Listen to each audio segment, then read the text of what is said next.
Protect yourself and your family from unexpected challenges. Consider accident-only income protection. Click the link in the description to find out more.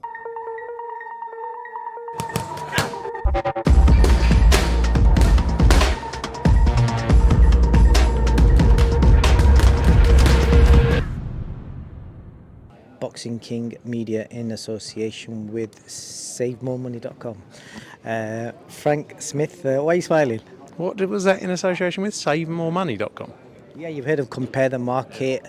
So it's a new business that's looking to compete with the big boys. SaveMoreMoney.com. Quite a good website domain, don't you think? Well, I can have a look.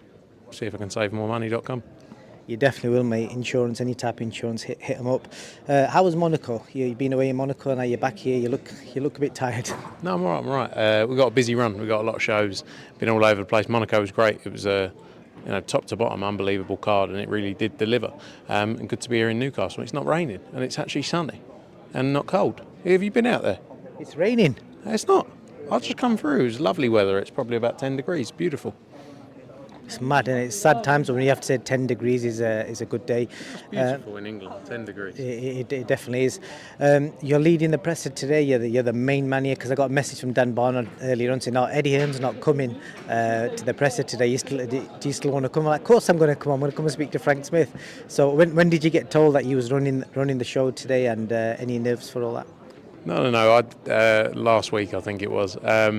Not really. You get used to it after a while. But I'm not. That's why we get they've got Jordan Banjo and Darren Barker up there as well, because you've got to know what your talents are. And I'm all right at answering questions. I'm not the same host that Eddie is. So we need to mix it up. But it's next gen. So you got me.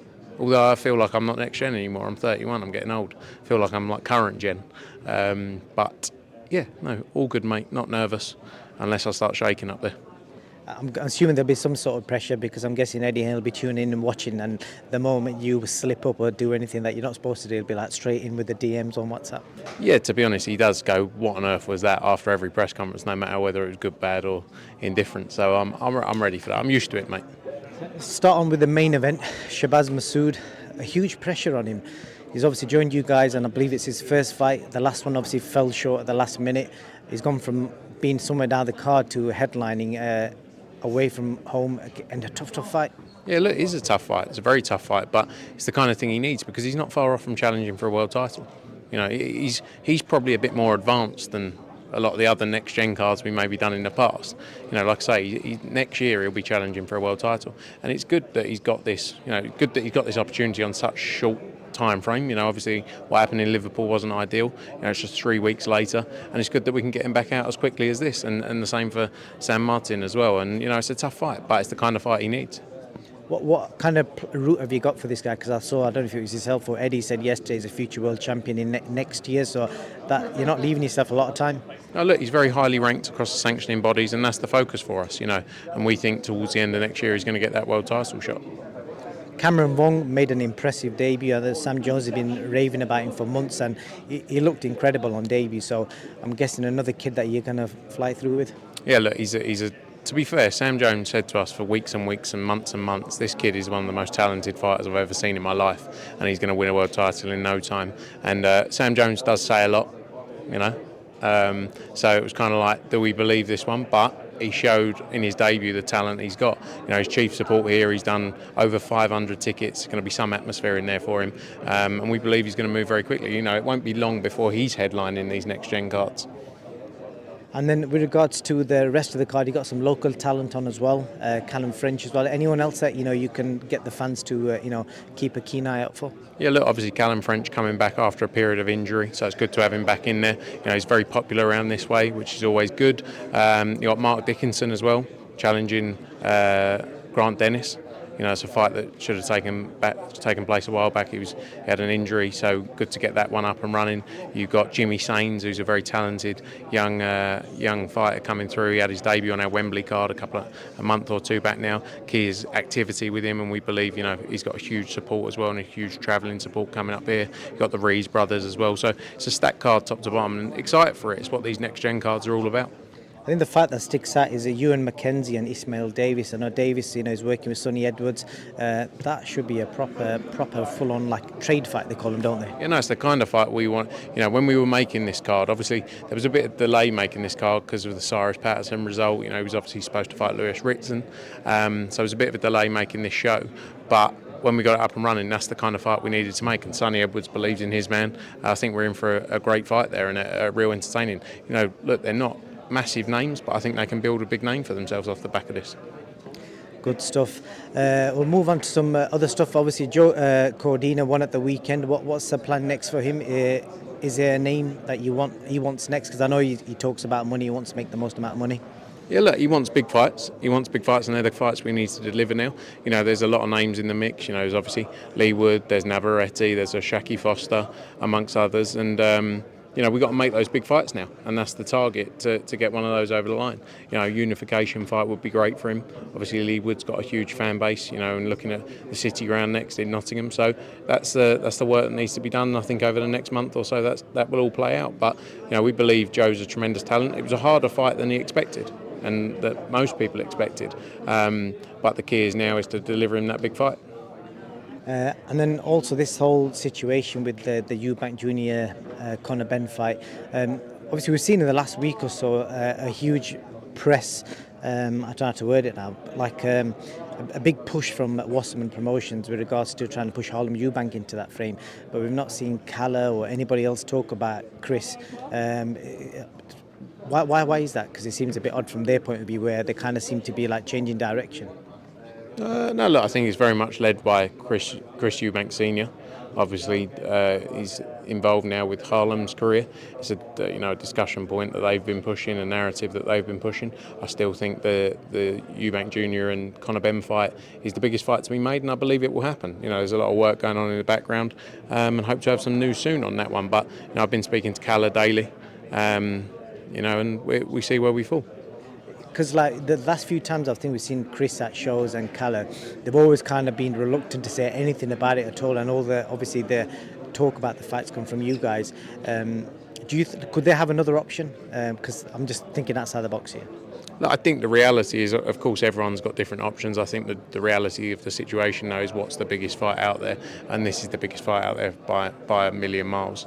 And look, there's fights that can be made, but he may view them as the likes of Janibek, Munguia, etc., names like that. I think everyone accepts that this is the biggest fight to be made, the Conor Benn fight. There's still work to be done, and look, I think in this sport we're all guilty of talking a lot, and sometimes it's good to focus on trying to make things happen, and that's what we're doing. We're trying to make things happen. Kind of cursed date now, December 23rd. Have you guys got any plans at all, or is there any chance we may hear some news of you guys putting a show on that date? We're looking at opportunities. There's been a lot of talk about it all. So we're looking at opportunities. There was obviously originally the Usyk Fury fight was going to go on that date, which meant it was going to be near impossible to put another show on that date. But yeah, look, anything that did happen would have to move quickly. It's 6.5 weeks away, but nothing locked in yet. And then talking about Tyson Fury, we've seen a lot of opinions on his fight in the last few weeks. We've seen Johnny Nelson suggesting that he feels that his legs are gone. I think Eddie said his punch resistance is gone. What does Frank Smith think? I think, in high level sport, not every night's going to be your night. And, some nights are going to be tough nights. And that was a tough night for him. And it was, by the fact that as well, no one gave Francis Ngannou a hope in hell of going 10 rounds, let alone making it competitive. It makes it an even bigger talking point. But like I say, in high level sport, you're not always going to be or bring your A game, and especially in heavyweight boxing. And that's what makes heavyweight boxing so entertaining, is that anyone can go in there and do that. Anyone can put down the other person, at a certain level, and that's what keeps people intrigued. So I think there's big fights to be made, and I think I don't think it's bad for boxing. I think actually when you put on an event as big as that and as sort of as widely marketed as that, and you may bring in new people to watch it, if it was a terrible fight with no competition, then people would have had a view and gone, boxing's a load of shit. But actually people tuned in and they watched something competitive. And I think that's good. Do you think the Fury Usyk fight will happen? Because a lot of people are suggesting Tyson's going to retire. But obviously, we've not heard nothing officially. I know Frank did an interview the other day. He said he's not retiring. But have you heard anything on the grapevine? If we'll see the fight, if not, when? You'll know more than me. Well, I know more because you were out there. You're part of the, you're the content king of Saudi. But no, look, I don't know. We're obviously not involved. I hope it does happen. It would be great to see the undisputed heavyweight championship of the world, and I think it will. I think it will. But it's just when it happens. And I think there's talk about February. I think Riyadh season ends in March. So let's see. It's like I say, it will be great to see the undisputed heavyweight championship of the world. It's been a long time coming, and then AJ can go and beat the winner. I'm going to have to slip in. You saw what we managed to do when we got some access. The Saudis kind of approached us and liked the content we did, and I think we kind of showed what we're capable of. So you're going to have to do the same for us next time. It was great, mate. It was great. I liked it. I followed it the whole way through. Very nice. Very, very emotional as well. I like to bring out the positive side of boxers, because you see a lot of people focus on negativity. He said effing this and effing that. I try and bring out the positive side of people as well. That's what I'm trying to do today. I'm trying to be positive. I'm not trying to talk anyone down. I'm trying to be in a good mood. We want to grow and build boxing, so let's keep doing it. I'll mention Ben Shalom at the end when I'm nearly done. I'm nearly done anyway. Wilder, he's come out today saying that he wants to have a conversation with AJ. What is the latest on him? Because again, he's another fight that we've seen you guys talk about potential dates, negotiations, but it seems like there's nothing happening. What is the latest on the AJ front? And are you going to speak to Wilder? We're working on plans for AJ now. Like I say, there's been a lot of discussions around. He wants to keep active. Obviously December 23rd was a date we were highlighting. Still potential January as well. So we need to keep him busy. It's not going to be a Wilder fight, is the reality. But I don't think that means it's not going to happen. We want to make the biggest fights possible, but again, there's been so much talking. And look, as we said before, we want to see the biggest fights. So when we talk about fights that are in discussion, we want them to happen as well. And we'll work our hardest to make them happen. But yeah, the key is to get AJ, keep him active, get him back out as soon as possible. But have you spoken to Wilder's team, and if so, where's the conversation being left at? I'm not going to let you off the hook that easily, Frank. No, I think it's a fight we definitely want to make. It's just, it has to make sense for everyone. But, the key right now, representing AJ, is to keep him busy, keep him active. Whether that's December, January, let's see.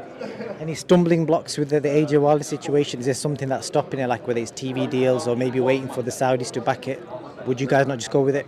I think there was a lot of discussions previously about the fight, which obviously set a value as to what the fight was worth, and then you have to, go from there. Obviously, when two fighters understand the value, and look, it didn't happen. It didn't happen, so we have to start again.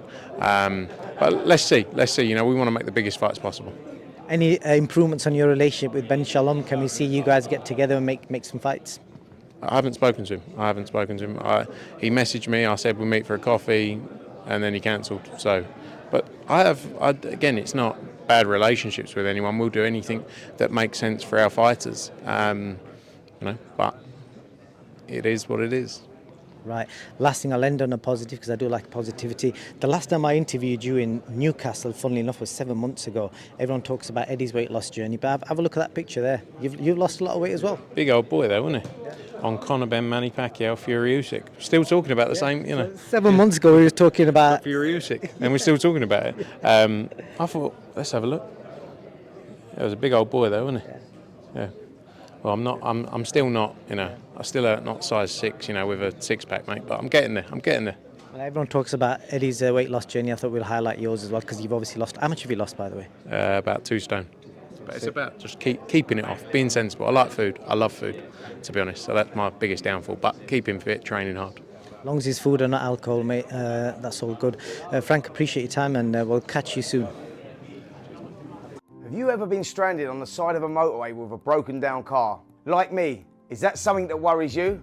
That's where motor breakdown insurance comes in. If your vehicle breaks down, a trained professional will be sent out to get you back on the road. Or if this is not possible within the specified time frame, to transport you to your home or to the nearest garage.